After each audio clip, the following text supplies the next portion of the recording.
वृंदावन धर्म के साथ साथ कला और संस्कृति का भी एक बहुत बड़ा केंद्र है।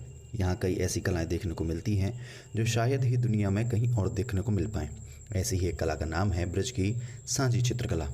सांझी हिंदी के शब्द संध्या से आया है। मुख्य रूप से ये कला पितृपक्ष के समय बनाई जाती है। मान्यता है कि सांझी कला को राधा ने कृष्ण को रिझाने के लिए अपनी अन्य गोपियों के साथ बनाया था, जिसके बाद सांझी कला का जन्म हुआ।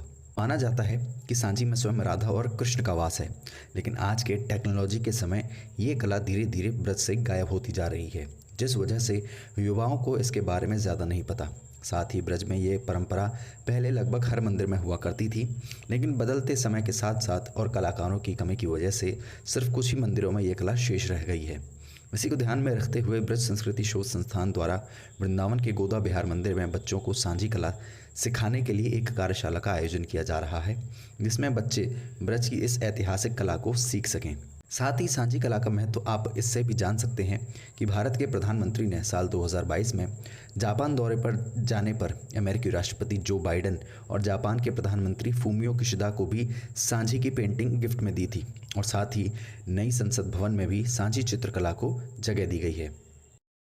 राधे राधे। मैं विश्वजीत दास, सांझी कलाकार। सांझी कला जो है ये पारंपरिक मेन जो शुरुआत है इसकी, राधा रानी ने भगवान कृष्ण को रिझाने के लिए, प्रसन्न करने के लिए सांझी फूलों से बनाई थी, कुंज में बैठकर सखियों के साथ मिलकर। तो वहीं से यह परंपरा चली चली आ रही है। और जो भक्ति काल के समय इसमें विशेष एक वो देखने को मिला है, जिसमें बड़े बड़े संत कवि हुए जिन्होंने इस पर काव्य रचनाएं की, और काव्य जो उनका संग्रह है, स्वामी हरदास जी हुए, सूरदास जी हुए, इन लोगों ने काव्यों पर भी इस पर रचना की। तब से यह परंपरा देवालय कला के रूप में भी विकसित हुई, और देवालय कला के रूप में उस समय ये फूलों से बनाई जाती थी। धीरे धीरे फिर रंग से बनाना भी प्रारंभ हुआ।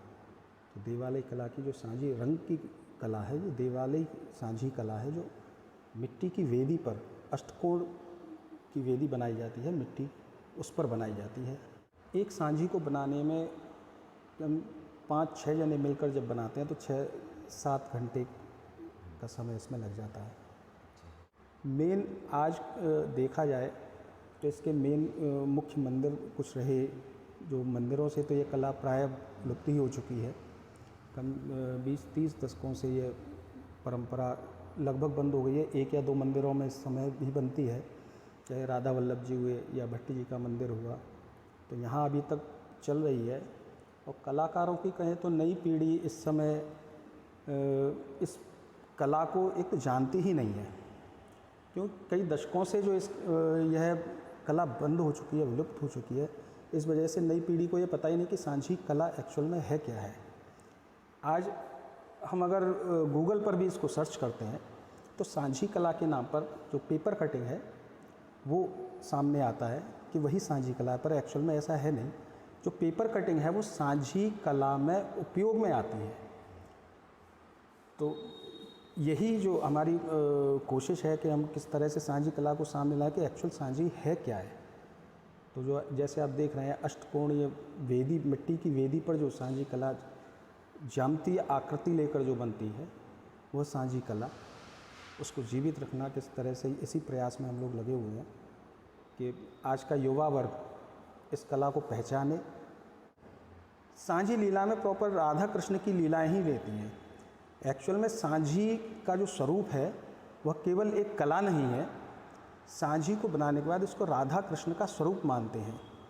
सांझी जो है यह राधा कृष्ण के प्रेम का प्रतीक है। ये हम जब सांझी को तैयार कर लेते हैं, बाकायदा इसको राधा कृष्ण का स्वरूप मानकर भोग आरती वगैरह शाम को इसकी भोग आरती होती है, तो इसको राधा कृष्ण का स्वरूप ही मानते हैं। सौरभ पाल, न्यूज़ 18, मथुरा।